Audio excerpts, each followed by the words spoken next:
Welcome you all. இன்றைக்கி அந்த வீடியோவில் ஒரு சூப்பரான ஜாப்பை பற்றி பார்க்க போகிறோம். இந்தியன் போஸ்ட் ஆஃபீஸ்லேருந்து பார்த்தீங்க அப்படின்னா போஸ்ட்மேன் வேலைக்காக இந்தியா முழுவதுமே ஆட்கள் வந்து தேர்ந்தெடுக்கிறாங்க. இதுக்கு 44,000க்கும் மேற்பட்ட வேகன்சி இந்தியா முழுவதும் வந்து அவங்க ரிலீஸ் பண்ணியிருக்காங்க. நம்ம தமிழ்நாட்டிலையும் ஒரு 3,400க்கும் மேற்பட்ட வேகன்சி வந்து ரிலீஸ் பண்ணியிருக்காங்க. மாவட்ட வாரியாகவும் பார்த்தீங்க அப்படின்னா ரிலீஸ் பண்ணியிருக்காங்க.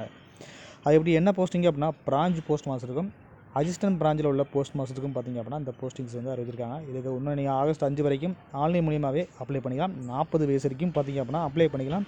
ஒரு சில கேட்டகரிக்கு அதுக்கும் மேலே வந்து இருக்குது ஏஜ் அப்படிங்கிற மாதிரி கொடுத்துருக்காங்க. அதை பற்றியும் இந்த வீடியோவில் பார்க்க போகிறோம். வீடியோவில் ஃபுல் டீட்டெயில்ஸையும் பார்க்கறதுக்கு முன்னாடி நம்ம சேனலுக்கு இதான் நீங்கள் ஃபஸ்ட் டைம் வியூவராக இருக்கீங்க அப்படின்னா சேனலை சப்ஸ்கிரைப் பண்ணிட்டு பாருங்கள். கூடவே பெல் பட்டன் இருக்கும், அதில் ஆளுங்கிற ஆப்ஷனை செட் பண்ணி வச்சுட்டு பார்க்க ஆரம்பிங்க.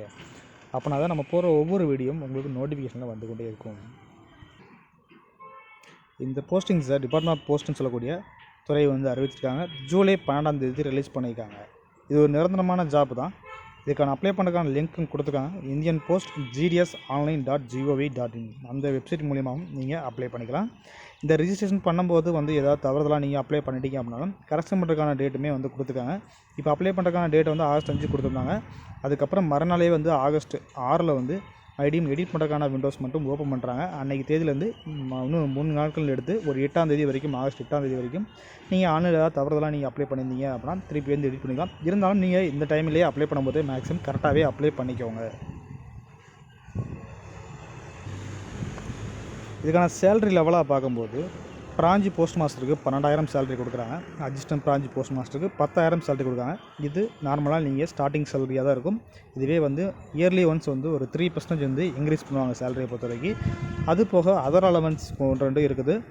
கூடுதலாக வந்து ஒரு சில இன்சென்டிவே பார்த்திங்க அப்படின்னா அந்த போஸ்ட்மேனை பொறுத்த வரைக்கும் ஒரு சில ஸ்கீம் மூலிமா வந்து நீங்கள் அக்கௌண்ட் ஓப்பனிங் பண்ணும்போதும் இன்சூரன்ஸ் போடும்போதும் சில இன்சென்டிவே கொடுப்பாங்க.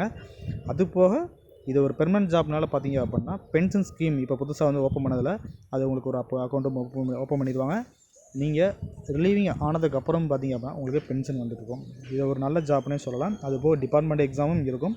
நீங்கள் மேற்கொண்டு வேறு இதுலேயே வந்து எக்ஸாம் எழுதி மேற்கொண்டு அடுத்த போஸ்டிங் லெவலுக்கும் போக முடியும். இதுக்கான ஏஜாக நம்ம 18லேருந்து 40 வயசு வரைக்கும் பார்த்துருந்தோம். அதுபோல் ரிலாக்ஸேஷன் கொடுத்துருக்கதா தகவல் வந்து பார்த்திங்க அப்படின்னா SC ST இருக்கிறீங்க அப்படின்னா 5 இயர்ஸ் ஏஜ் ரிலாக்ஸேஷன் கொடுத்தாங்க. அதாவது 45 வயசு வரைக்கும் அப்ளை பண்ணிக்கலாம். மினிமம் 18 தான். அதே மாதிரி OBC கேட்டகரியை பொறுத்த வரைக்கும் 3 வருஷம் ரிலாக்ஸேஷன் கொடுத்தாங்க. அதாவது 43 வயது வரைக்கும் அப்ளை பண்ணிக்கலாம்.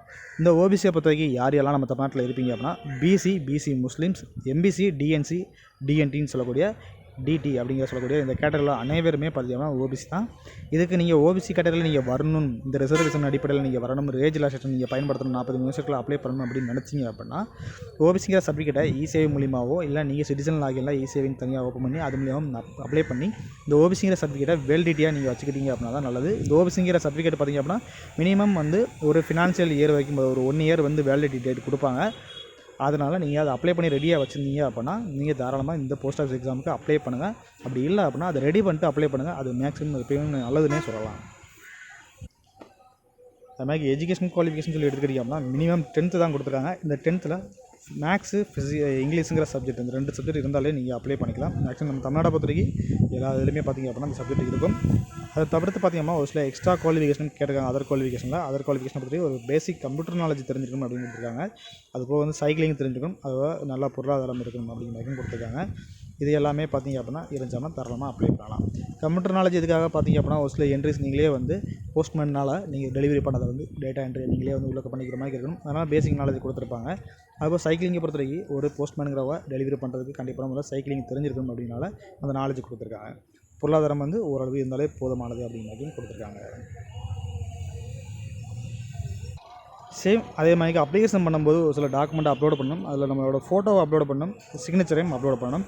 ஃபோட்டோ வந்து 50 KBக்குள்ளே இருக்கணும், JPG அல்லது JPG ஃபார்மெட்டில் இருக்கணும். அதே மாதிரி பார்த்திங்கன்னா சிக்னேச்சரும் பார்த்திங்கன்னா ஒரு 20 KBக்குள்ளே இருந்துச்சு அப்படின்னா நீங்கள் அப்லோட் பண்ணுற மாதிரி இருக்கும். இதில் ஒவ்வொரு டைமும் வந்து பண்ணுற தவறுகள் எல்லோரும் பார்த்திங்க அப்படின்னா 10th மார்க்கை வந்து தவறுதலாக என்ட்ரி பண்ணிடுறது தான் ஒவ்வொரு வருடமும் வந்து தவறுதலாக பண்ணிக்கிட்டு இருக்காங்க. ஏன்னா இது ஒன்லி வந்து மெரிட் பேசிஸ், அதாவது உங்களுக்கு 10th மார்க் அடிப்படையில் மட்டுமே வச்சு அந்த வேக்கண்ட்டாக வந்து அவங்க வந்து ஃபில் பண்ணுறாங்க. அதனால் வந்து அந்த மார்க்கை என்ட்ரி பண்ணும்போது கரெக்டான முறையில் என்ட்ரி பண்ணுங்கள். இல்லை தவறில் என்ட்ரி பண்ணிட்டீங்க அப்படின்னா உங்களுக்கு தான் வந்து பார்த்திங்க அப்படின்னா வேலை கிடைக்காம போகிறதுக்கு கொண்டு பார்த்திங்க அப்படின்னா வாய்ப்புகள் இருக்குது. இந்த அப்ளிகேஷன் பண்ணுற டைமிங்கில் ஃபீஸ் வந்து பே பண்ணுற மாதிரி இருக்கும். இந்த ஃபீஸ் வந்து ரூ. 100 கொடுத்துருக்காங்க இதுக்கு. இந்த ஃபீஸ்லேயும் ஒரு சிலருக்கு எக்ஸப்ஷன் கொடுத்துருக்காங்க. யார் யாருக்கு பார்த்திங்க அப்படின்னா எல்லா கேட்டகரியிலையும் உள்ள பெண்களுக்கு வந்து இந்த ஃபீஸை கட்டணுங்கிறது வந்து விதிவிலக்கு உண்டு.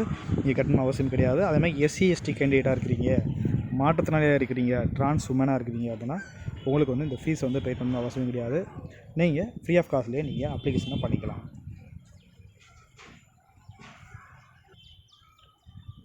இதுதான் அதுக்கான வெப்சைட். இந்த வெப்சைட் மூலியமாக தான் நீங்கள் அப்ளை பண்ணிக்கிறோம். இதில் வந்து ஸ்டேஜ் 1 ஸ்டேஜ் 2ன்னு சொல்லி கொடுத்துருப்பாங்க.